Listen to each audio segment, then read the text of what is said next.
اطہر صاحب، board of peace کو پاکستان نے باقاعدہ طور پہ جوائن کر لیا. سب سے پہلے تو do you think this is the right decision, this was the only decision that we could take, یا آپ کے خیال میں اپوزیشن کا جو اعتراض ہے کہ جناب اس کو ڈیبیٹ کے لیے لایا جانا چاہیے تھا، ڈسکس ہونا چاہیے تھا، اور اس کے بعد اگر آپ یہ سب کچھ کرتے تو بہتر ہوتا؟ دیکھیں، اپوزیشن کا جو اعتراض ہے یقیناً اس میں جان ہے کہ آپ اس کے اوپر ڈیبیٹ کر سکتے تھے، اور جس طرح آپ نے بھی ذکر کیا کہ بہت سارے ایسے ممالک ہیں انہوں نے یا تو انکار نہیں کیا یا پھر وہ بھی جو ہے اس پروسیس کے اندر ہیں کہ وہ اس چیز کو دیکھ رہے ہیں کہ ہمیں اس کو جوائن کرنا ہے یا نہیں کرنا، اور کچھ ممالک ایسے ہیں جنہوں نے انکار بھی کر دیا.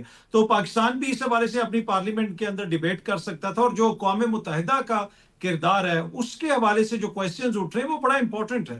آج ہی ایمنسٹی انٹرنیشنل نے بھی ایک بیان جاری کیا ہے اور انہوں نے اس سارے عمل کو بریزن ڈس ریگارڈ فار انٹرنیشنل لا قرار دیا ہے کہ جو کچھ آپ کر رہے ہیں یہ انٹرنیشنل لا کو آپ انڈرمائن کر رہے ہیں، اقوام متحدہ کے کردار کو آپ ڈیمینش کر رہے ہیں. اب جو دوسرا پارٹ ہے آپ کے کوسچن کا کہ کیا this was the only decision we could take, میرے خیال میں اس میں بڑا وزن ہے. موجودہ تناظر کے اندر کیا آپ ٹرمپ کو نہ کر سکتے تھے؟ جس قسم کی باتیں ٹرمپ نے یورپین لیڈرشپ کو سنائی ہیں، کیا ہم اس چیز کے متحمل ہو سکتے ہیں کہ ہم ٹرمپ کو کسی چیز کا انکار کریں؟ ان کی جانب سے انویٹیشن آیا ہے اور ہم کہہ دیں نہیں جی ہم نے جوائن نہیں کرنا، یا ابھی ہم کچھ دیر انتظار کریں گے. تو میرے خیال میں انفارچونیٹلی ہماری پوزیشن ایسی ہے کہ ہم ان کو انکار بھی نہیں کر سکتے. اور کیا یہ جو ہم نے فیصلہ کیا ہے یہ پاکستان کو اس سے فائدہ ہوگا، یہ ایک ڈیبیٹیبل چیز ہے. اس کے اوپر میرے خیال میں اگر قومی اسمبلی کے اندر جوائن کرنے کے بعد بھی ڈیبیٹ ہو سکتی ہے تو ڈیبیٹ کر لی جائے تو زیادہ بہتر ہے. نصر اللہ ملک صاحب، آپ کی کیا رائے ہے اس سارے معاملے میں؟ کیا یہ واحد ڈیسیجن تھا جو پاکستان لے سکتا تھا، اور اس کے فوائد آپ کو زیادہ نظر آ رہے ہیں یا نقصانات؟ دیکھیں منصور صاحب، اگر آپ خارجہ پالیسی کی بات کریں، اس وقت دنیا کی خارجہ پالیسی بڑی کمپلیکس ہے. نئی الائنمنٹس ہو رہی ہیں، نئے بلاکس بن رہے ہیں. پاکستان کسی آئسولیشن میں تو رہ نہیں سکتا. ٹھیک. اور خاص طور پہ اگر ہم اس ریجن کی صورتحال دیکھیں کہ ہندوستان کے بعد جو ان کے ساتھ ہماری ایک جنگ ہوئی، اس جنگ جیتنے کے بعد پھر اس ریجن کے جو اپنے مسائل ہیں، اس میں ایران ایک بہت بڑا فیکٹر ہے آپ کے سامنے. اب آپ اس سے بالکل الگ تھلگ اگر ہو جائیں مڈل ایسٹ سے، تو آپ کے لیے شاید آپ کی خارجہ پالیسی کو ایک بڑا ڈینٹ پڑ سکتا ہے. لیکن اس کے ساتھ ساتھ آپ کو یہ ضرور دیکھنا ہے کہ جو ہمارا ایک بیسک ہمیشہ سے سٹانس رہا ہے، وہ فلسطین کے حوالے سے ہو، کشمیر کے حوالے سے ہو، کہ ہم فلسطینیوں کے ان جائز حقوق کے ہمیشہ سے آواز رہے ہیں. ہم نے ہمیشہ سے بات کی ہے کہ آزاد فلسطینی ریاست کا قیام ہونا چاہیے. اس کے ساتھ ساتھ ہم نے ان کے بیت المقدس جو ہمارا پہلا قبلہ اول ہے، اس کے حوالے سے بھی ہم نے ہمیشہ سے ایک سٹانس رکھا. اور جب ایون سید عاصم منیر صاحب جو فیلڈ مارشل، ان کی جب ملاقات ہوئی تھی ڈونلڈ ٹرمپ سے، پریزیڈنٹ سے، اس وقت بھی بعد میں ڈونلڈ ٹرمپ نے اس بات کو جو ہے تسلیم بھی کیا کہ فلسطین کے حوالے سے جو پاکستان اپنا موقف رکھتا ہے اس کے بارے میں پاکستان کی ملٹری قیادت نے اور پاکستان کی سویلین قیادت نے مجھے آگاہ بھی کیا، اور میں اس سے اختلاف کرتا ہوں. یہ ٹرمپ صاحب کے الفاظ تھے اس وقت کہ میں اس سے اتفاق نہیں کرتا، لیکن انہوں نے اپنے موقف کو اس پہ وہ قائم ہیں. تو میرے خیال میں اگر ہم اس بورڈ کے رکن بن بھی جائیں، کیونکہ جب تمام عرب ممالک جو پہلے سٹیک ہولڈر تھے، ہم ان کے ساتھ ہمیشہ سے الائن رہے. سعودیہ کے ساتھ ہماری ہمیشہ سے کوشش رہی کہ ہم فلسطین کے حوالے سے ہماری ایک پالیسی رہے. ملک صاحب، لیکن اگر اس کے سارے اتنے فائدے تھے بھی تو آخر کیا بات ہے، ہمارا یہ نظام جو ہے وہ قومی اسمبلی میں یا سینٹ میں ڈسکس کیوں نہیں کر سکتا کہ جناب یہ دیکھیے اس کے فائدے ہیں، عوام کے نمائندوں کو اس بارے میں پتہ ہو، اور اس کے بعد آپ جو مرضی فیصلہ لیں فورن پالیسی کے حوالے سے؟ دیکھیں، اس بارے میں تو میں سمجھتا ہوں اپوزیشن کی جو ہے وہ اپروچ ٹھیک ہے کہ ان کو یہ بات جو کہتے ہیں جی کہ قومی اسمبلی میں لایا جائے، سینٹ میں آپ کے پارلیمانی سسٹم ہے آپ کے ملک کے اندر، آپ کو ڈیبیٹ کرنے میں کوئی حرج نہیں ہے. آپ بے شک اس کو ان کیمرہ کر لیتے، اجلاس کر لیتے، تمام پارلیمانی لیڈرز کو بلا لیتے، اس میں تو کوئی حرج نہیں ہے. اگر آپ پوری پارلیمان کے اندر آپ بحث نہیں کرنا چاہتے تو آپ پارلیمانی لیڈرز کو بلا کے ان کو آپ اعتماد میں لیتے اور اس کے بعد ضرور جاتے. یعنی دیکھیں، خارجہ پالیسی آپ مجھ سے بہتر سمجھتے ہیں، دنیا کی آج شاید سیلف انٹرسٹ کے ارد گرد گھومتی ہے. امریکہ سوچتا ہے کہ اس کا اپنا مفاد کہاں پہ ہے، ہندوستان سوچتا ہے اس کا اپنا مفاد کہاں پہ ہے. ہم دیکھتے ہیں کہ ہمیں کن چیلنجز کا سامنا کرنا پڑ سکتا ہے. ایران کو بھی اب دیکھیں اپروچ کیا گیا ہے بورڈ کا ممبر بننے کے لیے، اگرچہ اس نے ابھی تک اس میں نہ انکار کیا ہے، نہ اس پہ انہوں نے آمادگی ظاہر کی ہے.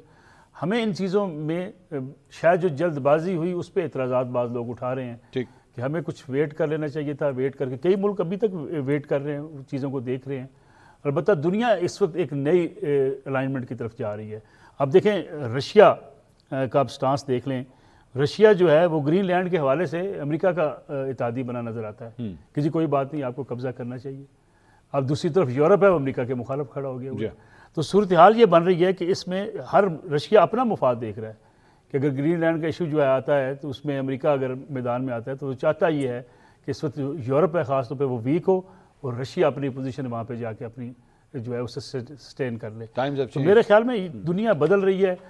اس میں ہمیں اپنے آپ کو، پاکستان کے مفاد کو، ریجن کے اپنی امپارٹنس کو یہ دیکھ کے آگے بڑھنا ہوگا. یہ عمر صاحب، یہ ہمارے دو مہمانوں نے تو یہ بات کہہ دی کہ اپوزیشن کا سٹانس معاملے میں ویٹ رکھتا ہے کہ آپ کو ڈسکس ڈیبیٹ کرنا چاہیے تھا.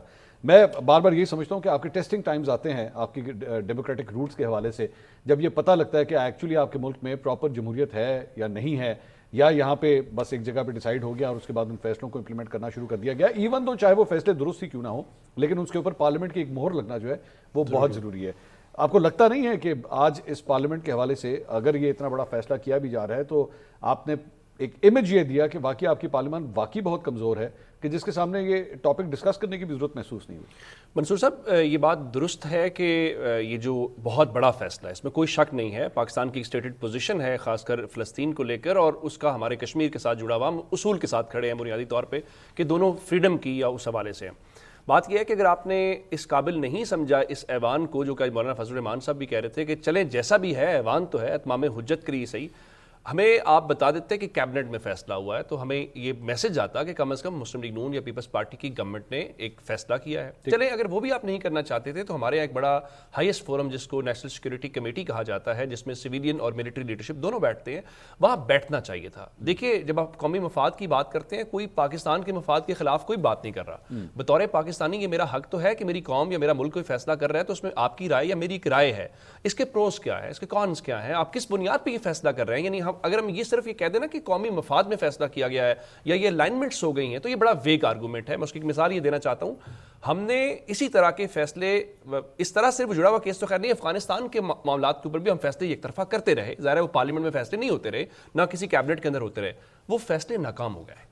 اب اس کا کون بوجھ اٹھائے گا؟ کیا پیپلز پارٹی سے پوچھنا ہے، کیا نون لیگ سے پوچھنا ہے، تحریک انصاف سے پوچھنا ہے، یا کسی اور ایکس وائی زی سے پوچھنا ہے؟ اسی طرح سے جب بھی جس طرح یمن کی ایک مثال ماضی کی موجود ہے، اس کا فائدہ ہوا یا نقصان ہوا وہ بات کی بات ہے، لیکن قومی فیصلہ تھا. عمران خان، نواز شریف کو اس سے الگ تو نہیں ہو سکتے آپ جس طرح سے، اسی طرح سے ہونا یہ چاہیے تھا. یہ جو آپ ٹرمپ کے ساتھ کر رہے ہیں، اصل بات یہ ہے کہ بہت سارے سوالات جس طرح یہ کہا جاتا ہے کہ جی اس لیے جا رہے ہیں کہ اقوام متحدہ کا اگر متبادل کوئی آ بھی رہا ہے تو کیا مسئلہ ہے، اقوام متحدہ کو رول پلے نہیں کر رہا تھا. یہ جو سارے کا سارا مسئلہ ہے یہ امریکہ کی وجہ سے ہی ہے. یعنی اگر U N security council role نہیں پلے کر پائی تو کس کی وجہ سے نہیں کر پائی؟ ویٹو آپ کرتے تھے. اگر یو این رول پلے نہیں کر پائی تو وہ کرتے تھے.